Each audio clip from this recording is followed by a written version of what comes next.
My name is David Baxter. I'd like to address what we as concerned students and concerned citizens can do about the rising cost of college here in the United States. College is too expensive. When I finish my speech, you will be persuaded to petition the government to help lower college costs. I'm personally affected by the rising cost of college, both as a parent of a college student and also as an adult returning to college. I'd like to investigate the rising cost of college, look at how other countries pay for their college costs, and then look at ways to help lower our own costs. Finally, we'll petition the government to help lower costs and assist and help drive change. According to a Forbes article, the cost of college has been rising faster than the rate of inflation.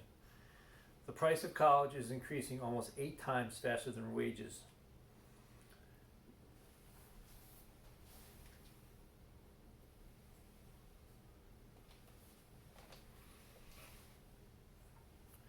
Student loans make up the largest chunk of United States non-housing debt,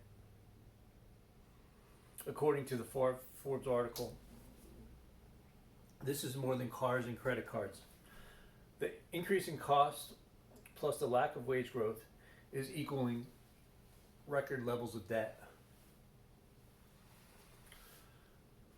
According to the National Center of Education Statistics, per the same Forbes article, the average cost for all four-year institutions came out to be about $26,000 a year in 2016, which brought the four-year total to be over $104,000. This compared to the same four-year total in 1989 was $26,900, or if you adjust for inflation, that would equate to $52,800 now. Meaning the cost of college has doubled between 1986 and 2016. Another statistic shows that the cost of college has been rising 4 to 6% a year since the year 2000, and the cost has doubled to our current time. The Federal Reserve Bank of St. Louis shows the average wage growth went up 0.3% from 1989 to 2016. If you compare those statistics, college costs went up about 3% a year between 89 and 2016, while wage growth went up about 0.3% at that time, and by that math, college is going up by 10 times more than wages.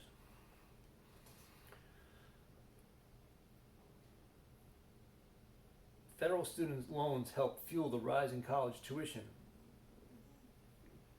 As borrowing from the government increases, some borrowers may not be able to pay back those loans. As with typical supply and demand, as prices rise, demand may gradually decrease. But in the case of the government providing loans to colleges that people cannot typically afford, colleges in turn continue to raise the tuition. So what can we do in the United States to help lower the cost of college? Let's look how other countries do it. Europe has a much higher tax base and a lower percentage of the population. The current U.S. tax burden is just over 30%. And this is according to an article from Business Insider. Taxes would have to increase from there in order to cover our cost of tuition. The same source describes Germany as having a much higher tax base at 49.3% and a lower number of students attending college.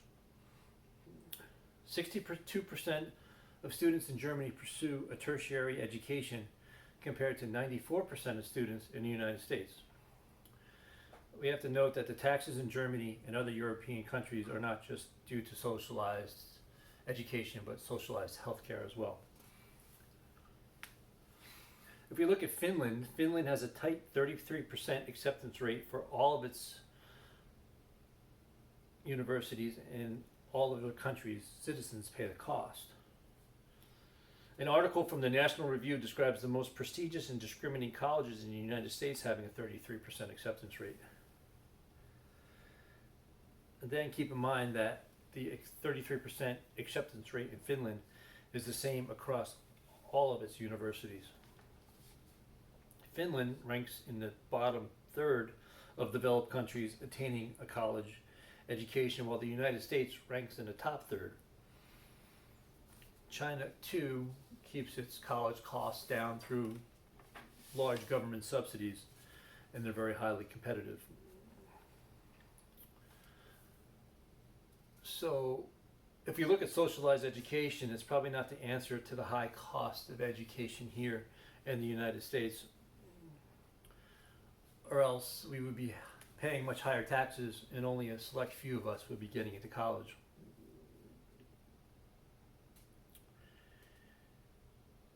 I mentioned earlier that the United States government was part of the problem.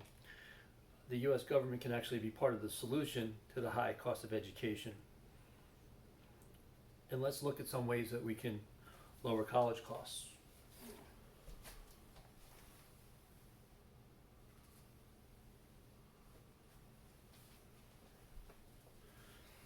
We could tax university endowments. We can create transparency in publishing costs. We can restrict access to student loans. We can remove the benefits of a tax-exempt status from colleges. The government can require colleges to limit annual tuition prices. The government can require colleges to limit annual tuition price increases or threaten to take away the tax-exempt status. We could require colleges to not increase the cost more than the consumer price index. We could stop taxable donations. We could offer cheaper financing.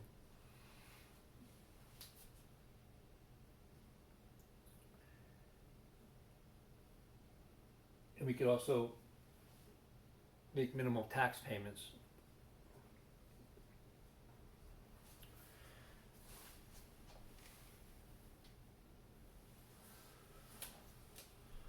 So here are some ways that we can actually petition our own government to drive change. I'm going to share these links with everybody in the class,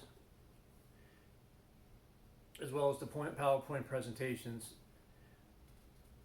And we can take it up among ourselves to contact our local and federal governments to help lower these college costs.